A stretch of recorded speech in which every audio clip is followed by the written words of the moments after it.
Supposedly there was a lady that had lost the love of her life, and allegedly she hung herself upstairs in one of the dressing rooms. I don't know. Yeah. Excuse me. I gotta get by you, like, right now. Evil.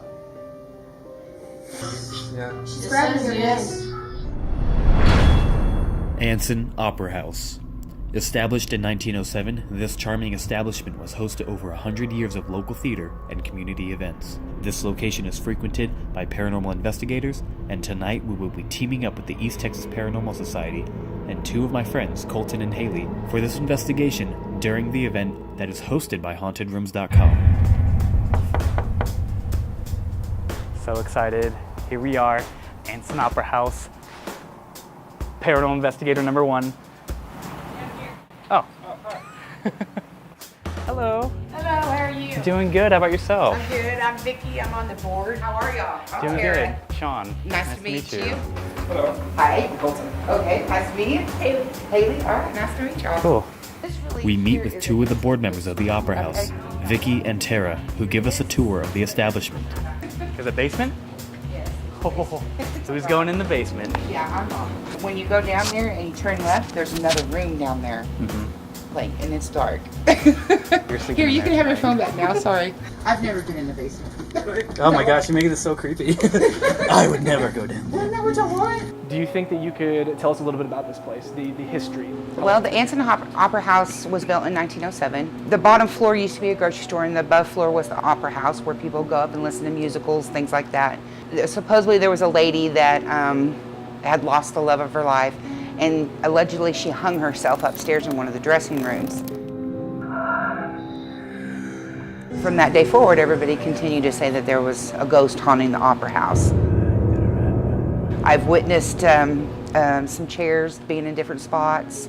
When I know I put them there, some of the microphones have been moved to different areas that were up there. Do you happen to know what the name of the lady was that supposedly No, I hung herself? don't. I don't.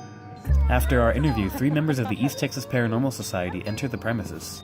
I'm Dawn Trammell with East Texas Paranormal Society. I'm Rachel. I'm Amanda. And then y'all are all with the East Texas Paranormal Society? Yes. Okay, cool. So can you tell me a little bit about your team? We started our team about 5 years ago, and started out just me and my 2 daughters, and now our team has grown to about 15 people. Almost everyone on the team is either an empath or a psychic or a medium, so it makes us a little bit unique that we're not just investigators. We now set to explore the rest of the Opera House. Anything? So it's like 95 degrees in here. Yeah. So if there's any kind of cold spots, We'll know that something's up. From there, we take Amanda, who is a sensitive, meaning she is extremely prone to being physically affected by paranormal activity, into the basement where she earlier detected a negative energy. We begin to show her what might be the cause of her adverse reaction. That's what she was saying. Yep. See, I was seeing lines back here. See that line? Yeah. Excuse me. I gotta get by you, like, right now. Tara, who we spoke to earlier, stated that a pentagram has been etched into the basement floor and has no clue who put it there. One of the ladies, I didn't know it was down there because I've never been in the basement, but one of the ladies that went and got some of these chairs that we have down there, she said, "Did you know that there is a big circle with a star in it downstairs on the basement floor?" I said, "No, I've never been down there. It's too creepy. I'm not going down there." And she said, "Yeah, there is." She goes, "We covered it up with the chairs," but she said, "Who put that there?" I was like, "I have no clue." And tonight, a ghostly gathering is going on at another infamous Anson haunt. It's a story that's all new for you tonight at 10. There is a spooky sleepover going on right now at the Opera House in Anson. It was built in 1907. Excited. It's one way or the other. It's gonna be an interesting night. I am not looking forward to being in the basement because I've already had some kind of strange feelings down there. So that'll be fun. They're braver than I am. The 30-plus guests in attendance could use a variety of ghost hunting devices like dowsing rods and EMF meters. Bob, you know what those are, right? Hey, We're told even a psychic was in attendance along with this paranormal investigators. With the stage set, we are ready to begin our investigation. The event is a public ghost hunt, and we are joined by fellow investigators, skeptics, and those curious about the paranormal. We tag along with a few groups and observe their traditional methods of communications with copper rods and quartz crystals. Colton participates in a communication session, and although he does receive intelligent yes and no responses to asked questions and mysterious electric pulses that shoot through his hand, my team and I are more interested in research and communication methods backed by the use of scientific tools. We decided to run a paratech session that lasted about 10 minutes. Ready. Ready? Are you ready to talk now? Evil. Although the next response to the question I ask has us questioning, is this an intelligent response from a spirit? Can we get the name of the girl that hung herself here? Catherine.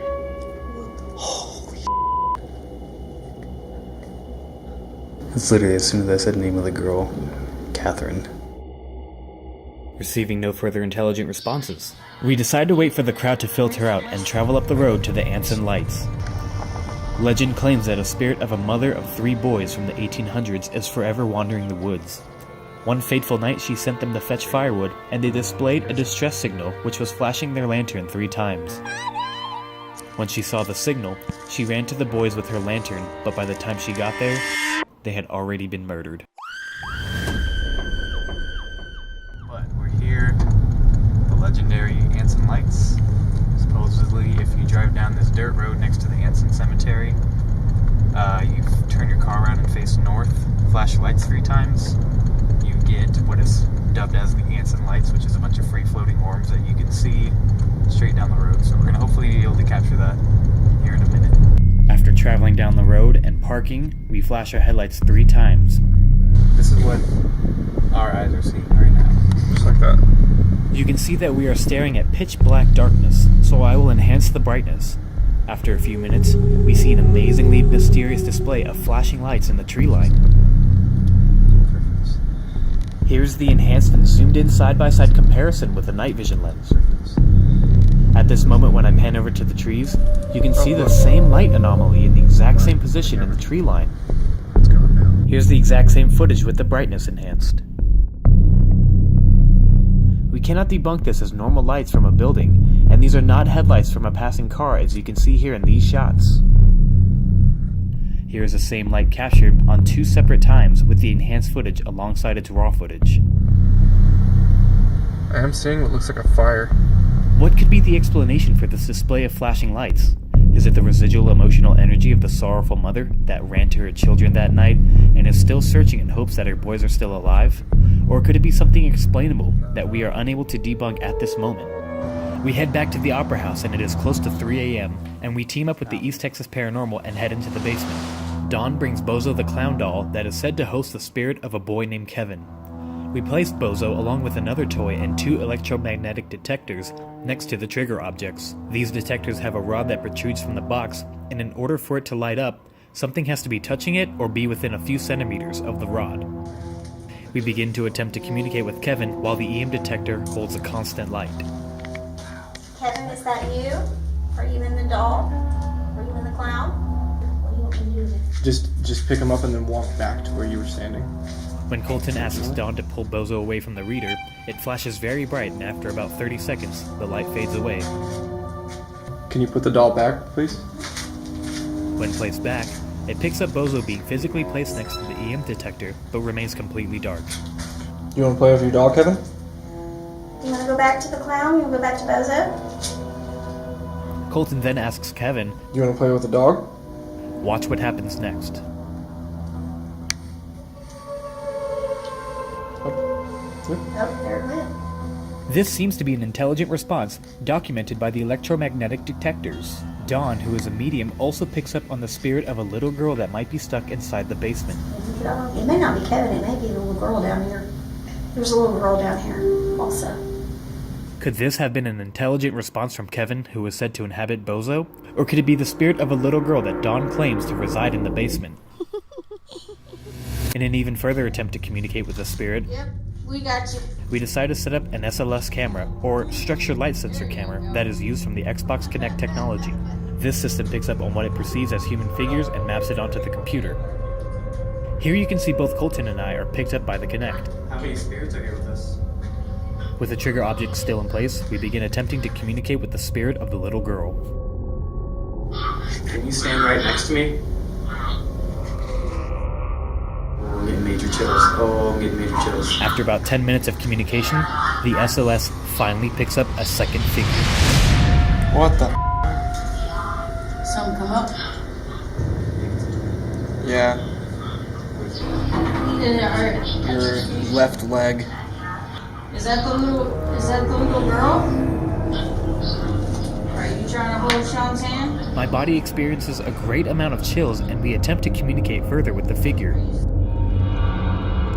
But if you can see my arm, it's all goosebumps right now. So can you walk over here, please? After I begin to move away from the figure, the second skeleton begins to get up off the floor. Did you just get up?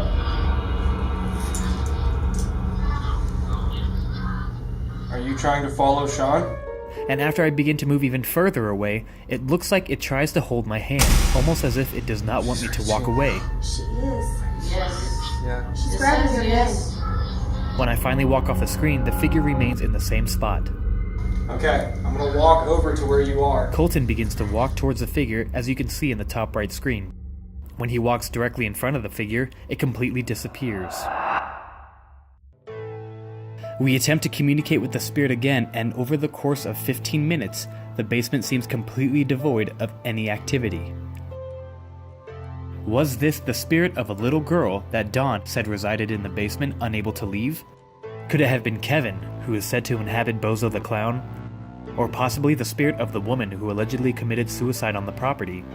Or even the possibility of a fault in the Kinect's hardware? It's hard to say what the truth really is, and we left the Opera House with more questions than answers. The following night, Colton and I were granted exclusive access to conduct a full investigation on the Opera House. We spent all night trying to communicate with the spirits in the music hall, and only heard a slight mysterious noise. In the basement, I heard one faint voice come through the white noise generated by a spirit box. As we can see, it keeps constantly sweeping over and over and over and over. We've already done one section of this with no voices, nothing, it's just in white noise. So anytime anything ever comes through, no matter how minuscule, it's kind of a big deal. We even investigated the off-limits dressing room, and found nothing. While we did manage to find 2 possible EVPs, and each of us experiencing cold spots and subsequent chills, I personally do not feel it is enough to include it in this episode. There isn't an exact science to paranormal investigations. Anything? No. One night could be a whirlwind of paranormal activity, and other nights, the spirits could be dead silent, and you're left standing alone in a musty building. We would like to thank the East Texas Paranormal Society, Anson Opera House, and HauntedRooms.com for hosting this event.